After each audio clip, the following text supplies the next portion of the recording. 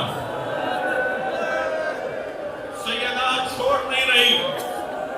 ابراہیم آیت اللہ ابراہیمی لکھتے ہیں کہ علی کو کھینچا جا رہا تھا، سیدہ روک رہی تھی، سیدہ کے پیر زمین پہ خط بنا رہے تھے۔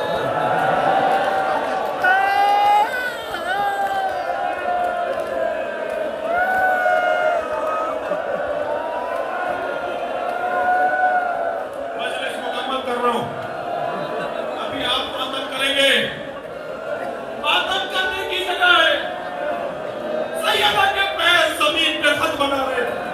ایک شخص نے دستہ شمشیر